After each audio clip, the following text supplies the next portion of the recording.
Hello everyone, আসসালামু আলাইকুম। Welcome back to my channel রাখিস টুকটাক। কেমন আছেন সবাই? আশা করছি সবাই ভালো আছেন। আমিও আলহামদুলিল্লাহ ভালো আছি।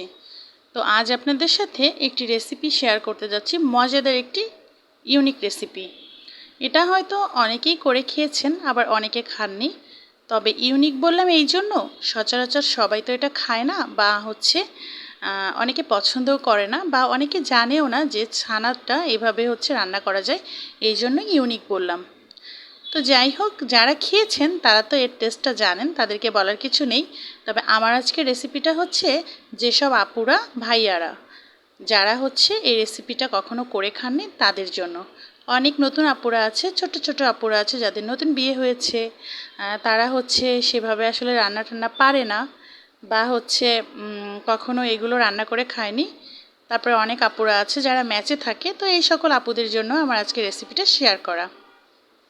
তো শুরুতেই দেখতে পেলেন আমি ছানাটাকে খুব সুন্দর করে মথে নিয়ে তারপরে ছানাটাকে এভাবে একদম পিচ পিচ করে কেটে নিয়েছি। শেপটা আসলে আপনারা আপনাদের পছন্দ অনুযায়ী দিতে পারবেন, কোনো ব্যাপার না। আপনাদের ইচ্ছার উপর ডিপেন্ড করে আপনারা কোন শেপে কাটতে চান। আপনারা গোলও করতে পারেন, তারপরে ত্রিভুজ আকারে করতে পারেন। আমি চার কোণায় করে নিয়েছি, এবং পিচগুলো আপনারা চাইলে আরও একটু ছোট করে নিতে পারেন। তো আমি একটু মোটামুটি বড় করেই কেটে নিয়েছি। তো যাই হোক, প্রথমে ছানাটা এভাবে কেটে চুলাতে একটি ফ্রাই প্যান বসিয়ে তাতে কিছুটা তেল দিয়ে তেলটা সুন্দর করে গরম করে তারপরে আমি ছানাগুলো এপিটোপিট করে একটু ভেজে নিব।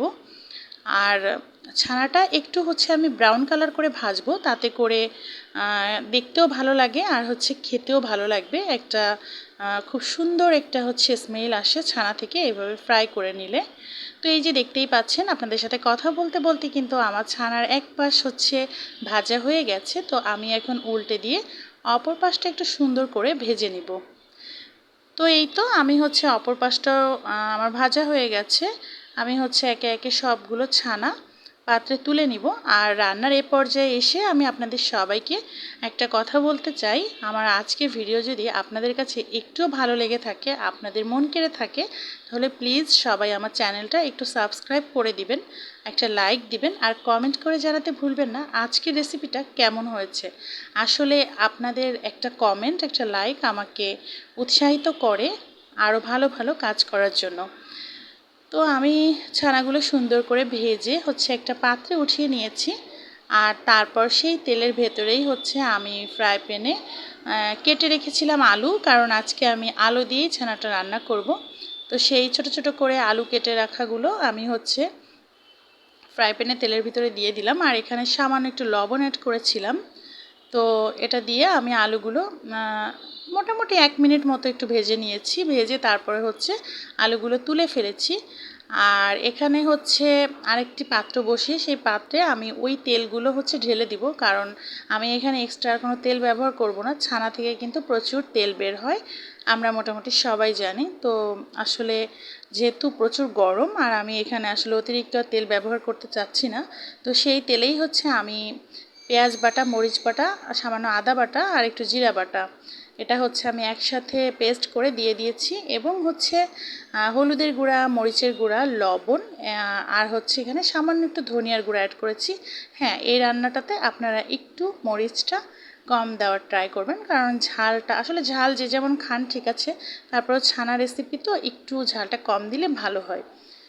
তো তারপরে আমি সব মশলাগুলো দিয়ে একে একে একটু কষিয়ে নিয়েছি। নিয়ে তারপরে এইখানে আমি সেই কেটে রাখা আলুগুলো দিয়ে একটু কষিয়ে নিয়ে তারপরে তার ভিতরে ঝোলের পানি অ্যাড করেছি, এই যে দেখতেই পাচ্ছেন। আর ঝোলের পানিটা যখন একদম বলক এসে গেছে, তখন আমি এখানে ছানাগুলো দিয়ে একটু নেড়ে চেড়ে মিশিয়ে দিয়ে সুন্দর করে ঢেকে দিয়ে কয়েক মিনিট ধরে আমি একটু রান্না করে নিব। তো এই তো চলুন কিছুক্ষণ ঢেকে দেওয়া যাক। আমি এই যে ঢেকে দিলাম, আর আমি কিন্তু 2-1 বার ঢাকনাটা তুলে একটু নেড়েচেড়ে দিয়েছিলাম। তো আমার রান্না কিন্তু হয়ে গেছে। আসলে এটা রান্না করতে বেশি সময় লাগবে না। তো কেমন হয়েছে আমার আজকের রেসিপি জানাতে ভুলবেন না। দেখা হবে পরবর্তী কোনো রেসিপির সাথে। ততক্ষণ পর্যন্ত ভালো থাকবেন। আল্লাহ হাফেজ।